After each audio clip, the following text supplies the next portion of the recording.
Hello everyone and welcome to a brand new wrestling video. You're probably thinking usually post these on Sundays. Today's Tuesday, or is it? Yeah, I didn't get a chance to post Sunday because we had, business to attend to.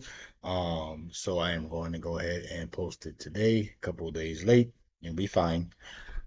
Today we are going with, first of all, wherever you are, I hope you're staying cool because it's hot as shit over here.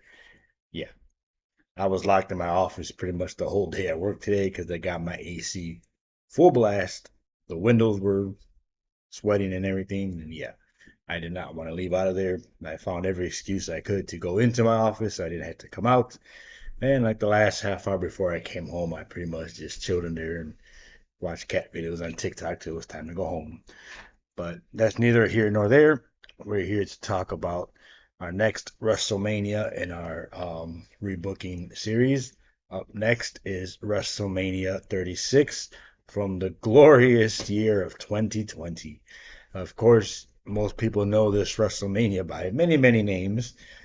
It's the most awkward WrestleMania ever. The WrestleMania that never was, but really was. It was mostly known as the WrestleMania that took place smack bang right at the beginning of the whole COVID-19 pandemic. And that's when everything was shut down, probably like maybe like 3 weeks before this. Of course, like everybody else, I have my own thoughts on what COVID is, but I'm not going to get into that. We're not going to get political or nothing like that. We're here to talk about, wrestling. But if I may say so, it probably might be a hot take. I ain't gonna lie, I kind of miss those early COVID days where it was like peace and quiet outside, at least in where I live at. It was like nobody outside, no traffic. It was like quiet happiness. Of course, I really didn't go outside too much the first couple of months, because of my condition and everything. And when I finally did, of course, I had to wear a mask like everybody else. But it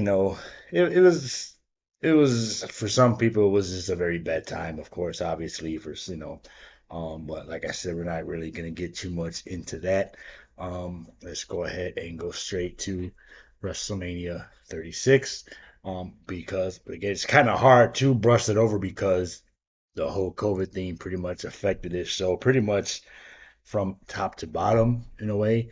We'll like go through some of the stuff they actually had planned as we, go through this listing here. Like I said, it was probably maybe like 3 weeks before the show when everything got shut down and like pretty much everything was on lockdown. And like I said, a lot of changes were made to the card.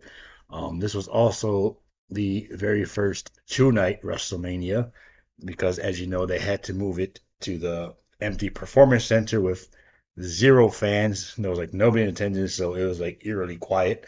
The only sounds you heard were like the hitting of the mat and the wrestlers amongst themselves.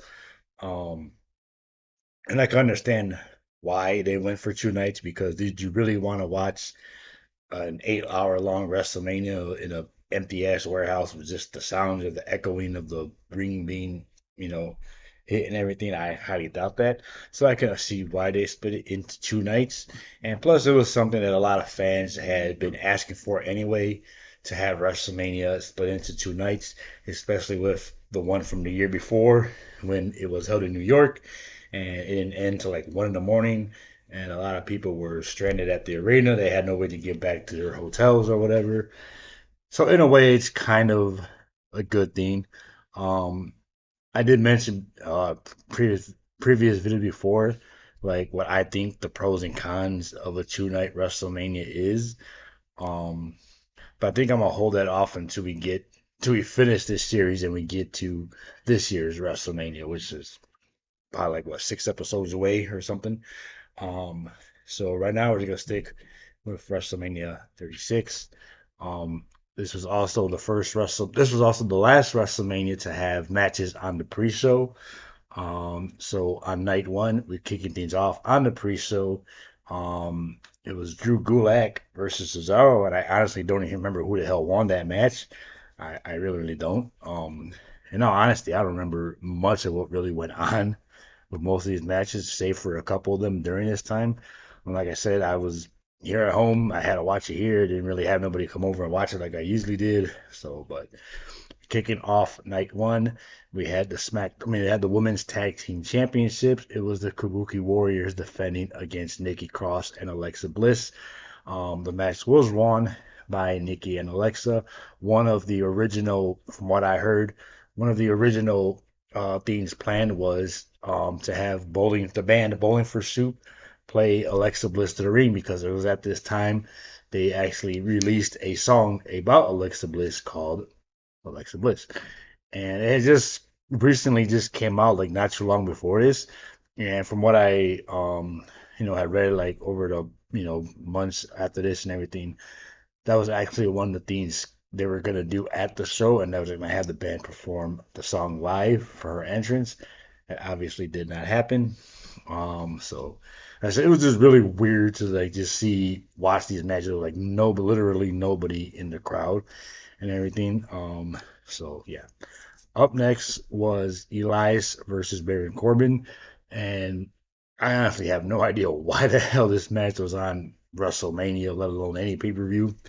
I think they don't even remember if they were actually feuding at this time. I think they just threw it together just to have something for WrestleMania. Um, and I honestly, if if you're someone who was looking forward to this match, kudos to you. But this is one of those matches that probably would have been better, not even on Monday Night Raw, maybe like Sunday Night Heat or main event or something. And I'm pretty sure there was probably only two people in the whole world that were excited for this match being at WrestleMania, and that would probably be Elias and Baron Corbin. Elias won the match, and after that, I don't remember shit else on that match because I have no idea why the hell they just stick that match of all things onto WrestleMania. Up next was the Raw Women's Championship, Becky Lynch versus Shayna Baszler. Many people, about maybe 90% of wrestling fans at that time, thought for sure that Shayna Baszler was gonna defeat Becky Lynch and end her year-long reign with the Raw Women's Championship because this was like fresh coming off her dominant role on NXT, and then she dominated in the Royal Rumble that year. Side note, I really think the 2020 Women's Royal Rumble is my personal favorite of the Women's Royal Rumble. I think that was like I think that's probably my favorite Women's Royal Rumble. Um, it was around the peak when NXT was at its peak, and then we just had a mixture of the main roster stars and NXT and a few legends here or there. It was just like a really good mixture, and that's me personally. That's my favorite women's Royal Rumble, and everyone thought for sure Shayna Baszler would have won that Royal Rumble match and then go on to challenge Becky Lynch at WrestleMania. That did not happen. Instead, Charlotte won, and Becky ended up winning the Elimination Chamber. She bit Becky Lynch in the neck, and then we had got our match at WrestleMania. Um, Somehow Becky Lynch was still able to have her entrance with the big semi truck and everything. But she ended up beating Shayna Baszler, and I was really surprised. Um, like a lot of people really thought Shayna Baszler was gonna win, and then especially when we found out just like a few weeks later Becky Lynch was actually pregnant and everything. So it probably would have made a lot more sense for Shayna to win. It would have kept her on that dominant role that she had been on from NXT and everything. Um, and we'll get to how I would have done that match exactly myself in a few minutes. Up next was Daniel Bryan. I mean, sorry, Sami Zayn defending the Intercontinental title against Daniel Bryan. Honestly, I'm pretty sure this was another match that was just like thrown together for the sake of it. I could be wrong. Like I said, it's been a while since I've gone back and watched this show. Of course, Daniel Bryan, Sami Zayn, two of the best professional wrestlers, today or ever. And any other time at WrestleMania probably would have been maybe match of the night. But like I said, it's this WrestleMania just hit different because, like I said, it's because of the circumstances. And Sami Zayn won, retaining over Daniel Bryan. Um, from original plan, Sami Zayn was actually supposed to defend that title against Braun Strowman, who he had been feuding with in the months prior to this. He had won the title from Braun Strowman at Elimination Chamber, I think it was, and I think they were supposed to have their blow off match here at WrestleMania. But of course, Braun got used somewhere else, which left Sami Zayn without an obvious opponent. So I'm guessing that's why they stuck him with Daniel Bryan. Um, yeah, I'm not even sure what Daniel Bryan's plans were for WrestleMania. Because from all the stuff that I had read of what they had planned, I didn't really see Daniel Bryan's name on there.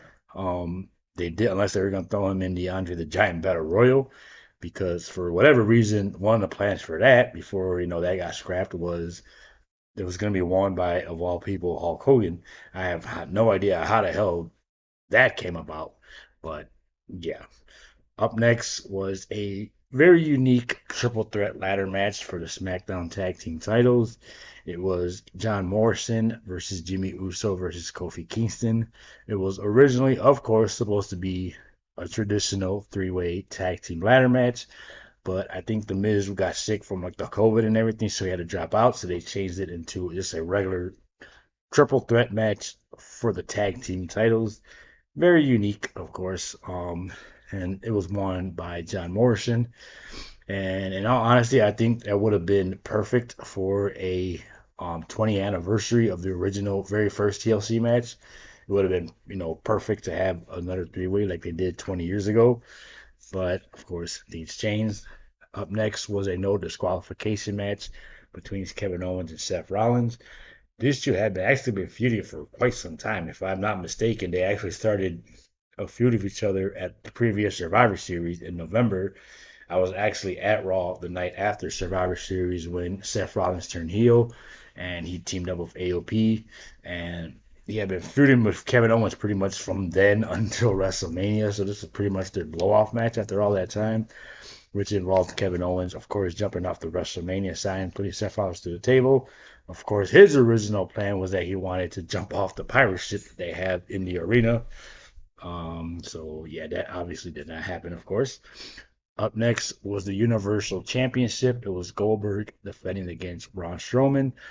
Of course, everyone knows that Goldberg was originally supposed to face Roman Reigns, but of course, Roman, taking the high road out, decided not to participate in the show due to being immunocompromised, like I said, such as myself. So he didn't want to risk his health. So he asked to be removed from the show, and they respected that. And he was replaced with Braun Strowman, I think, like the day of, when they finally announced that Roman would not be competing, and instead Braun would be taking his spot. So Braun Strowman ended up defeating Goldberg, and I'm pretty sure that would have been the original finish if Roman Reigns had took the match instead. But like I said, I respect Roman because they have the same immuno disease. So kudos to him for putting his uh, health and safety first. Up next was the main event of night one. Undertaker versus AJ Styles in what is which up until now, of course, has been the Undertaker's final match. Of course, original plan was these two were going to compete in a traditional one-on-one match, but because, like I said, it was COVID, they wanted to switch things up, make things unique for everyone. They had their Boneyard match, which was pretty much a pre-recorded fight between them. I don't know if it was like a cemetery or a farmhouse, wherever the hell they were at, but it was pretty good. It was entertaining. It was different, and of course, they were just trying to find some way to keep the people entertained during this time.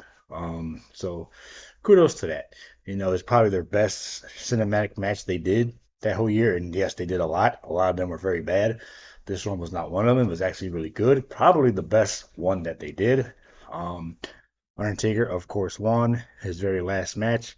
And I really wish we could have seen Undertaker and AJ Styles in a regular one-on-one match. That would have been something to really good, and I really believe that would have been really WrestleMania worthy. But again, things beyond our control happened, and we got what we got. So that was night one. Going on to night two, the pre-show was Liv Morgan defeating Natalia, which I, I'm surprised they didn't go Liv Morgan versus Lana because that's who she was feuding with at the time because of the whole triangle theme between her and Rusev and Bobby Lashley and whatever the hell was going on. So I don't know how to end up with Natalia. I mean, even though I don't care because Natalia is one of my favorites. Liv Morgan is one of my top faves at the moment. Kicking off the main show was for the NXT Women's Championship. It was Charlotte, the winner of the Royal Rumble, challenging Rhea Ripley for the NXT Women's Championship. Of course, Charlotte won. Um, this was around the time when pretty much what everyone was like giving Charlotte a lot of hate because she was like winning everything, and they really felt Rhea Ripley should have won the match because she was just barely making it out onto the main roster at the time. Or actually, I think she was still in NXT and she didn't join the main roster until the following year. But yeah, Charlotte won the Royal Rumble. She won the NXT Women's Championship and she held on to it for like most of the up to the summertime, I believe it was. And then she won by submission, making Rhea Ripley tap out. But what can you do? Up next was another match that I think they just threw together for the sake of it, and it was Aleister Black versus Bobby Lashley. Another match that I really think they just threw it together just because they had nothing else to do and they wanted to fill up time for this show. I'm pretty sure in their on their best day they probably could have had a pretty good match, but the match was like maybe like 5 minutes long. Aleister Black won. Why Bobby Lashley didn't have a blow off match with Rusev is beyond me because, like I said, they were feuding. They had that whole love triangle thing going on, where the hell it was. Yeah. Up next was Dolph Ziggler versus Otis. And you're probably thinking, okay, that's a random match out of WrestleMania.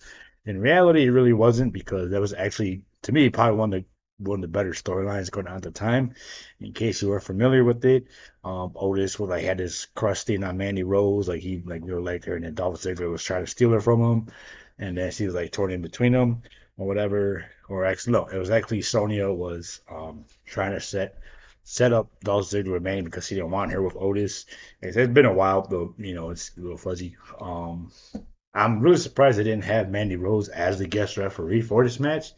They're like probably would have been the best thing to do, but they did it, and they had a one-on-one match. And fun fact, this was actually Dolph Ziggler's very first one-on-one match at WrestleMania.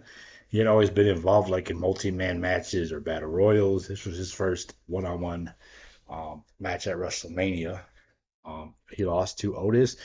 Him and Mandy shared their first kiss together, and it just felt like I said, it didn't really feel too special because there was no one there to react to it. It just happened in a silent, empty building. And I'm pretty sure if it did happen in front of the crowd, it probably would have been a lot better. It would have got a better response, obviously. But again, what can you do? It was COVID. Up next was a last man standing match, a very, very long last man standing match between Edge and Randy Orton.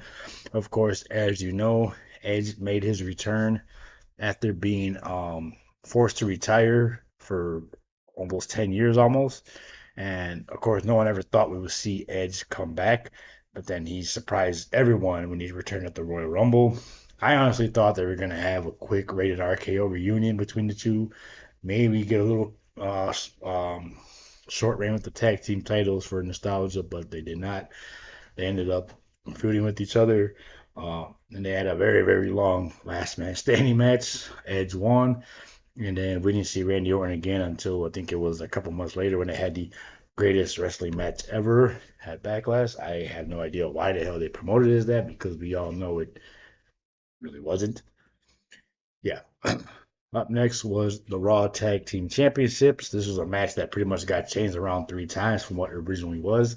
It was the Street Profits defending against the random tag team of Angel Garza and Austin Theory. Originally, Andrade was supposed to defend the United States Championship against Rey Mysterio, and I believe Angel Garza at the same time, but Rey Mysterio, I think, got injured or he might have been ill from the whole COVID thing. I don't really remember.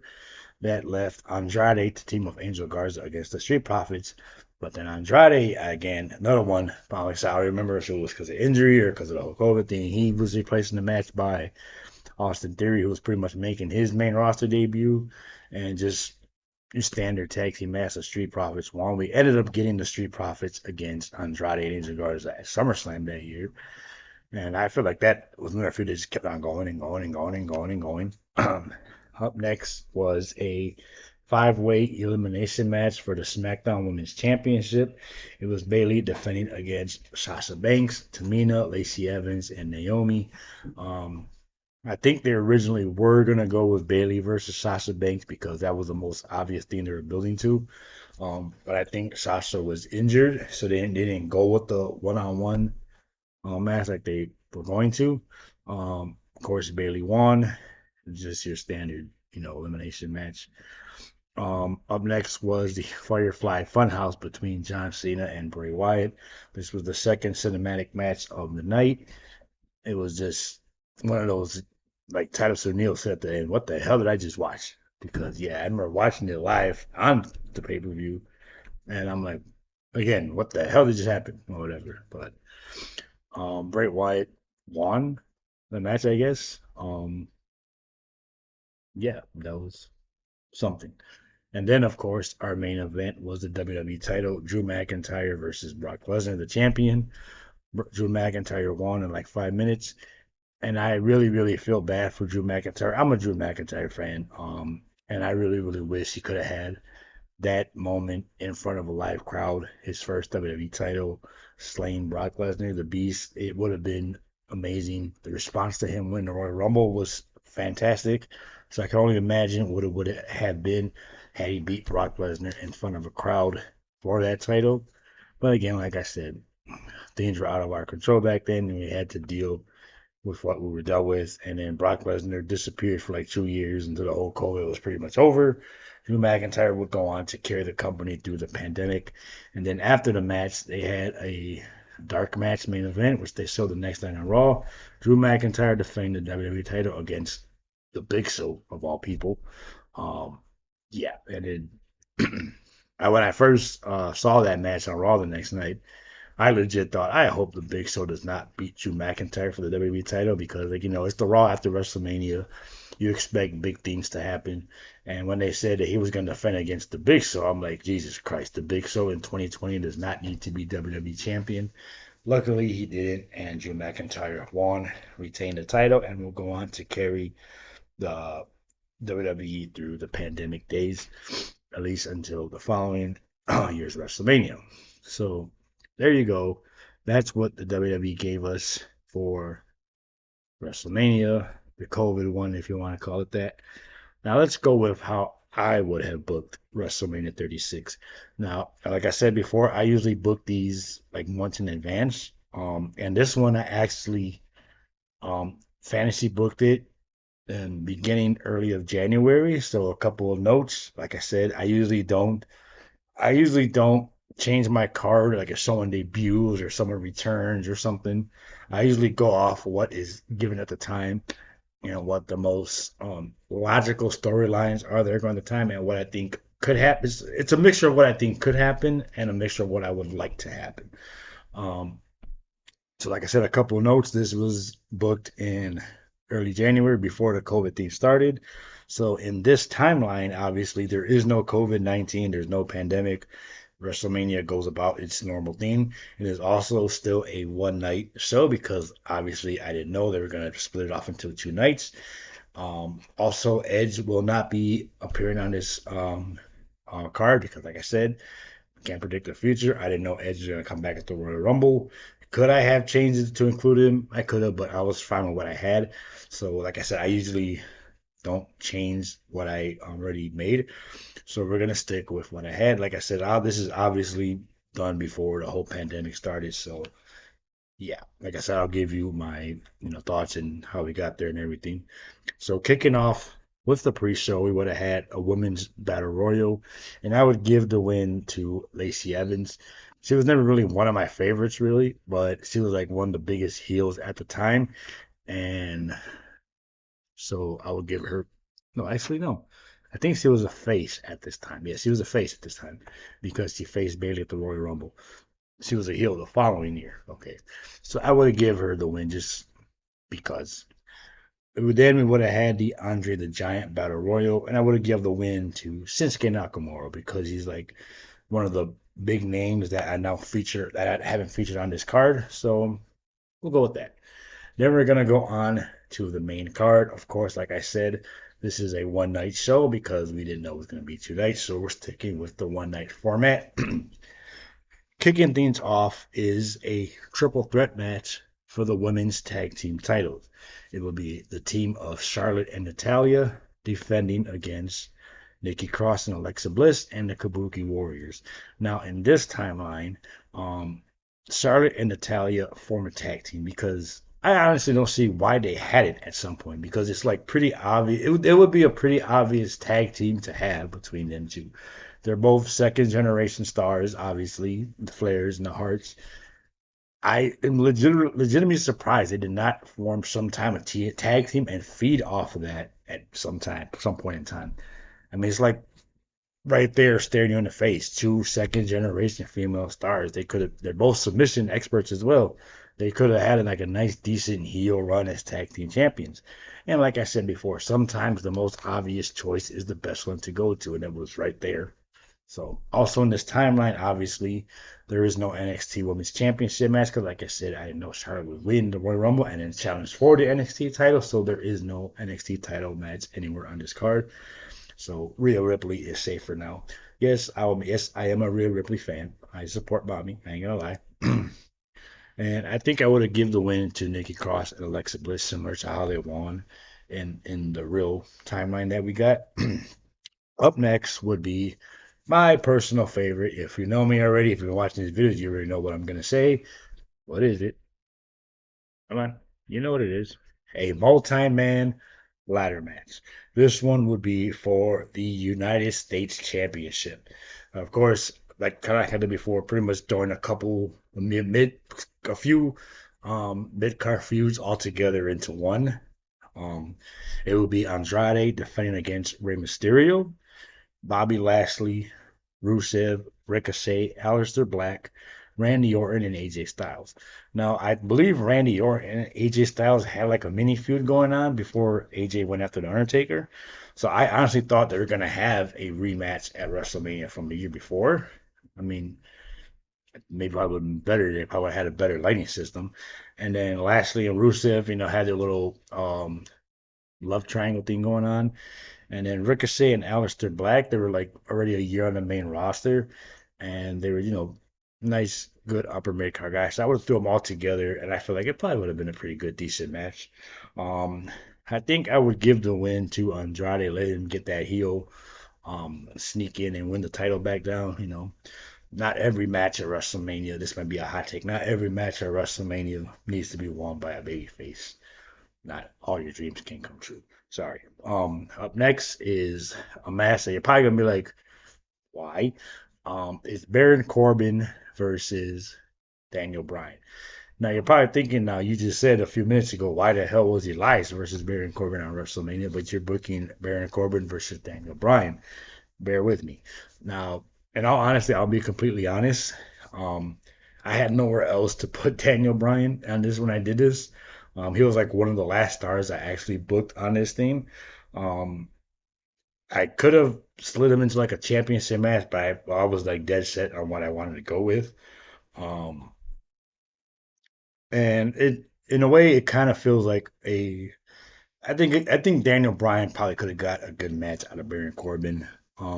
It's like a genuine clash of styles because you get Daniel Bryan, who's like one of the greatest wrestlers of all time, a great technical wrestler, submission expert, and then you got Baron Corbin. I feel like like I said, it could have been the old time storyline of I made it up in the system, you made it on the indies. It's if you get what I mean. And like I said, I hate to put Daniel Bryan on such a lower card match but like I said at the time, I really didn't have anywhere else to put him, and I didn't want to just force him into any match and just for the sake of it. Like I said, I like to go off what's logical, and sometimes I go off what's currently happening. Sometimes I go off what I would have liked because obviously I am booking it, and as you know, I do have some bias here towards some of my favorites, including on the women's side, which we will get to a special certain someone and a special WrestleMania coming up in a couple series. We'll get to that when we get to that. Of course, I will give the win to Daniel Bryan because I'm pretty sure heads would have rolled if Baron Corbin beat Daniel Bryan at WrestleMania. Look what I found. The kitty.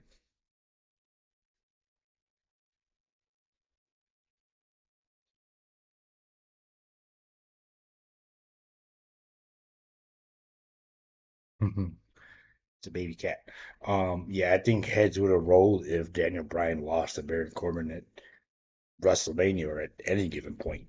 But like I said, I really didn't have anywhere else to put Daniel Bryan for this, so fortunately, I got him there against Baron Corbin. Up next, we have a fatal four-way for the SmackDown Tag Team Championships.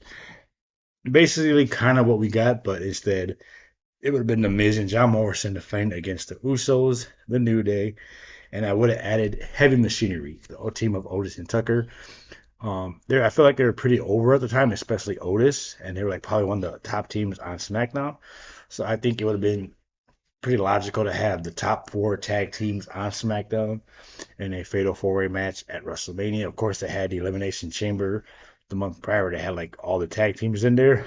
Um, so I think, like I said, I would have gone. We could have had like qualifying matches between those teams to see who would go on to challenge at WrestleMania. And of course, we got stuck with the top four tag teams on SmackDown. So yeah, up next, I think I would have gave the win to Heavy Machinery because, like I said, they were pretty over, and I was surprised they didn't get at least like a short run sometime under days in the main roster with the tag team titles. Up next, I have the SmackDown Women's Championship. Bayley defending against my all-time favorite, Sasha Banks. Like I said, this was made before Sasha Banks got injured. What I would have done was I have someone else winning the Women's Royal Rumble. So I would have had Sasha Banks probably coming in at runner up. Then I would have her go on. Of course, the winner of the Royal Rumble is challenging the Raw Women's Champion. So, of course, Sasha Banks would be in the Elimination Chamber to see who would face Bayley for her title at WrestleMania. Bayley, of course, doesn't want Sasha Banks in the match because that's your best friend. Sasha Banks wins. Bayley says, okay, it's fine. We're going to have like a friendly competition. The next night on SmackDown, Bayley turns on Sasha Banks. Sasha Banks goes back to being a babyface, challenges Bayley for the SmackDown Women's title at WrestleMania, put on a pretty good match like they have done before. Sasha Banks wins the SmackDown Women's title at WrestleMania. Yes, I am being biased. And I'll also give her her very first win at WrestleMania because for whatever reason, they always had her lose. But yeah, like I said, I'm biased. I'll admit it. Hey, this is my booking, so my rules, my booking. You don't like it, everyone's entitled to their own opinion. Um, but yeah, that would have been how I would have done it. Up next, we have the Raw Tag Team Championships. It would be the team of Buddy Murphy. I refuse to just call him Murphy because it sounds pretty stupid. Buddy Murphy and Seth Rollins defending the tag team titles against Kevin Owens and Samoa Joe. Like I said, Kevin Owens and Seth Rollins have been feuding for months by this point, and then Seth Rollins has started his little faction. I forgot the hell they were called with AOP and Buddy Murphy, and then they had like Samoa Joe was on commentary at the time. I think he like got a little physical with these guys, so I think it would have been probably the most logical way to end this feud. I had originally went with Fatal Four Way, also involving the Street Profits and AOP, or the or oh my god, or the War Raiders. But then I decided I forgot to mention earlier, I would have had the Street Profits actually be the host for this WrestleMania. So I decided to go with the standard tag team match, Murphy and Seth Rollins against Kevin Owens and Samoa Joe. And I would have gave the win to Kevin Owens and Samoa Joe. Actually, you know what? No, I would give the win to Seth and Murphy. Let them win the tag team titles. They could drop them to the Street Profits the next night on Raw, and then that would lead to Seth Rollins and Kevin Owens having their blow off match at Backlash or something. Up next, we have the Raw Women's Championship. Becky Lynch defending against the winner of the Royal Rumble, Shayna Baszler. Of course, I usually say when I keep a match that they had at WrestleMania, I usually say same build up and all that. This will be a little bit different because I would still have the same build up. I probably would not have had Shayna bite Becky in the neck, but of course I would have had her win the Royal Rumble. You could have had Becky defend the title in the chamber or something, and then set in stone. And then the way I would have booked the match at WrestleMania, as much as I love Becky Lynch, I really do. She's like probably my number one favorite in the company right now. In case you didn't know, Sasha Banks, Alexa Bliss, and Becky Lynch were my original big three on the main roster. Obviously, Sasha's not there no more. Alexa Bliss is still there, but Becky Lynch moved up. from being number two to number one. So yeah, the way I would have done this match would have been very, very similar to the Brock Lesnar and John Cena match at SummerSlam 2014. Yes, like I said, as much as I love Becky Lynch, if you, I would really want to establish Shayna Baszler as pretty much the female Brock Lesnar, which is what I think they should have been. Now, I never really been too big of a Shayna Baszler fan. My nephew likes her because in his words she's tough. Um, I think I would have gone. That's how I would have booked Shayna Baszler as like a female Brock Lesnar, just suplexing girls left and right and just dominating. Let her have that dominant run like she had in NXT, and just go through the competition, defeat Becky Lynch. I would have had her pretty much like I said, the Brock Lesnar John Cena match at SummerSlam 2014 is pretty much the female version at this WrestleMania because Becky Lynch was going to take off anyway for her pregnancy. So, and then they vacated the women's title and had it in Money Bank. But yeah, I really think that's how they should have done it. I mean, that's just my personal opinion. And actually, here's a fun fact. I actually, believe it or not, actually conversated with Shayna Baszler on my wrestling page one time. Funny story how I got to that. I had actually reposted I think it was a reel that Tegan had posted, and I think she was saying that she could take on Shayna Baszler, and then I reposted it, and I said, yeah, I think so too. And then actually Shayna Baszler actually replied to my story, and she said I could, I think she said something along the lines of I could take Tegan with my eyes tied behind my back. And then we actually conversated for a few minutes. Like I said, I'm not going to go into too detail because that's private, of course, personal, and I don't, want to lose like anyone's trust like that. But one thing we did mention, and I even told her, and she agreed, was that that's how I would have booked her to have her match at WrestleMania with Becky Lynch, that Brock Lesnar squash. And she even said too that she replied said that was actually the original plan before the whole COVID thing started. Now, I mean, I really don't see how that would have made a difference anyway, because if the crowd was there, it would have been like a shocking moment, like holy shit, Shayna Baszler just beat the living crap out of Becky Lynch, and the crowd would have been stunned. I felt like it would have been like kind of like, and I'm not saying they're the exact same thing, but I think it would have had like some of reaction similar to how when Undertaker broke his WrestleMania streak. Like the crowd would have been like, "What the hell just happened?" Did Becky Lynch really just get squashed like that? Of course, Becky is like one of the top female wrestlers at this time. She was like the top female star, and it would have been very surprising to see her just get dismantled by Shayna Baszler like that at WrestleMania, no less. Leaving her out to go, do her pregnancy thing and everything. She could have came back, 2 years later or something, have her revenge with rematch with Shayna Baszler, and go from there. It's again, it was so easy to do, and like I said before, sometimes the most obvious choice is the best thing to do, and they did not go for it.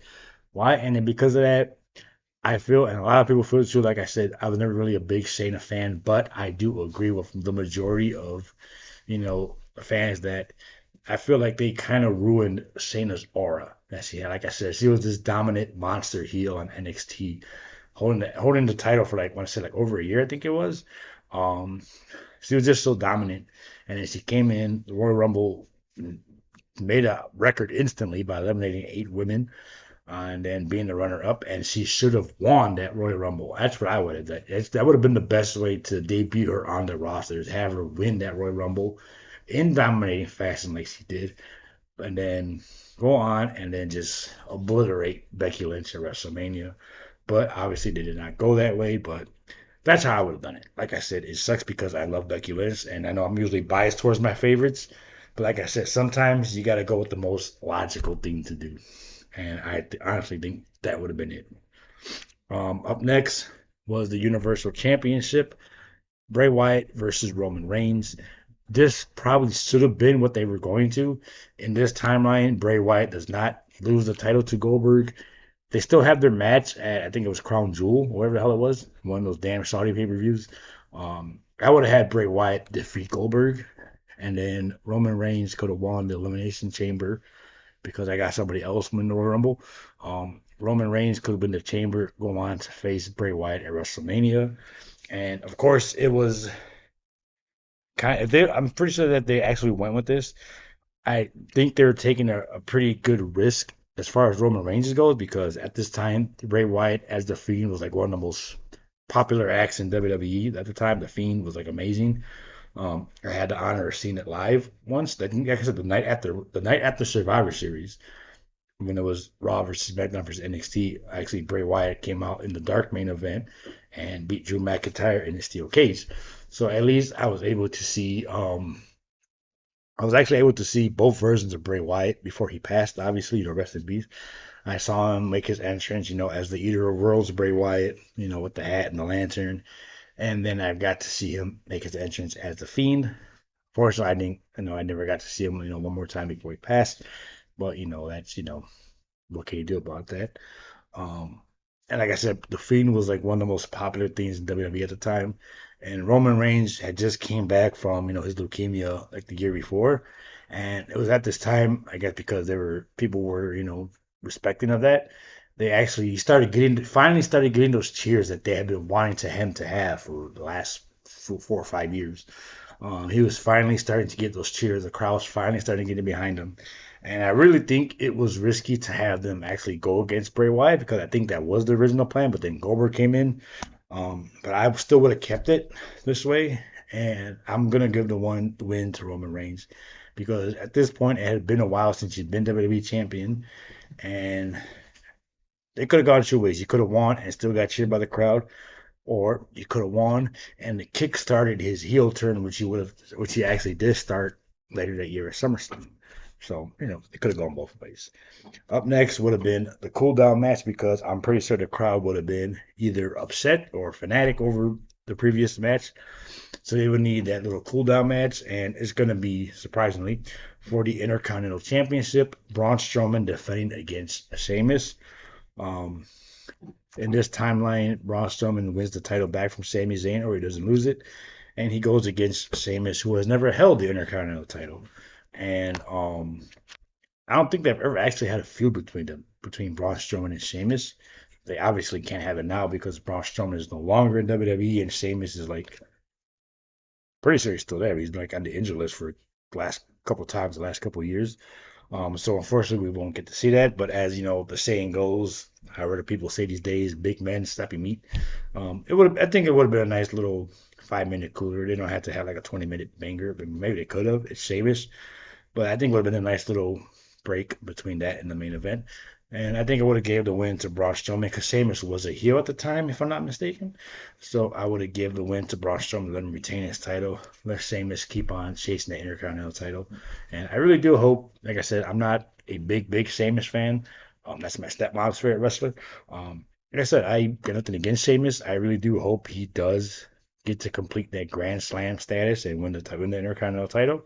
Because I think, if anything, he deserves it. He's been such a good hand for the last few years. So I really think hopefully he does get that last little accolade. And then our main event is Brock Lesnar defending the title against the Royal winner of the Royal Rumble, Drew McIntyre, of course. It was at this time that Drew McIntyre at the beginning of the year was actually starting to get those babyface reactions because he was a heel before the Royal Rumble. And I remember when he came out, like I said, for that dark match against Bray Wyatt at the Raw I went to, he was actually getting, he was getting those babyface reactions. He was doing the whole, 1, 2, 3 Claymore thing. The crowd was going for it.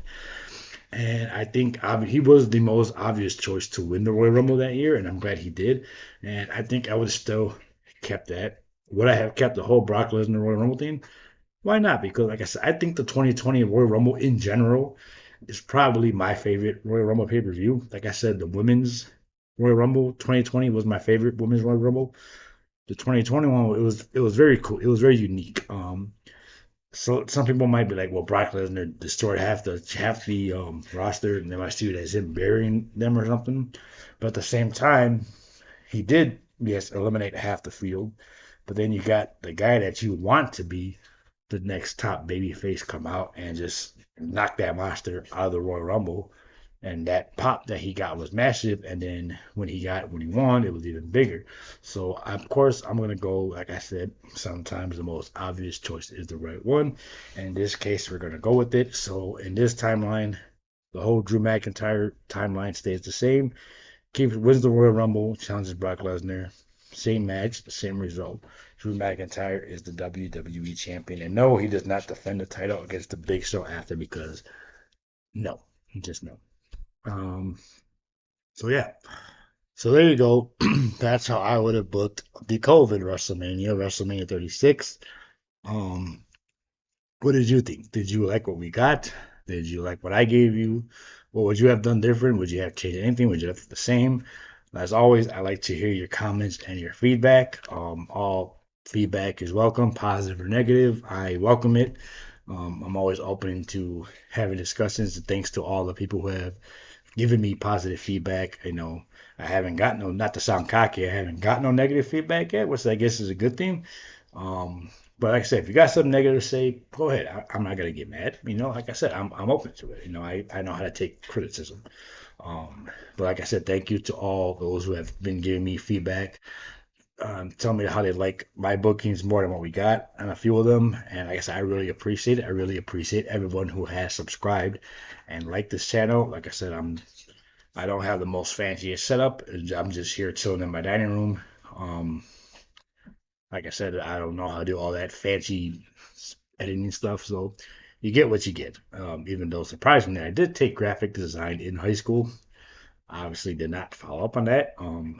But yeah, like I said, I'm not here to win most fanciest YouTube channel. I'm just pretty much doing this because it's something I've always wanted to do, and I really, really enjoy doing this. I feel personally like I've come a long way since my first video, where I will admit I was very nervous because I'll admit sometimes I stutter when I talk fast, so I'm surprised that hasn't happened yet. Like I would, but if I did, hey, you want to laugh at me? Go right ahead. I'll laugh at myself sometimes too. So yeah, but like I said, I really enjoy doing this, and I'm glad. Like I said, I am very appreciative to everyone who has supported and liked this channel. Thank you very much. Tell your friends about it, whatever. You can follow me on the socials. My Instagrams are on I'm pretty sure they're on my homepage of this channel. My movie page, which I haven't really been on too much. I've been slacking on my movie reviews. I need to get back into that. And I also have a link to my wrestling page, TeganFan8759, where I have this photo as my profile picture. Feel free to follow me on Instagram if you want to. I don't really use the Twitter that much. I'm mostly just there to see what the hell is going on. Um, yeah, so feel free to. So that's it for today. Until next, hopefully, I go back to my regular scheduled Sunday WrestleMania um, postings, and we will talk about WrestleMania 37 next time. So until then, thank you again. Have a good night. Stay cool because, like I said, it's hot as shit here.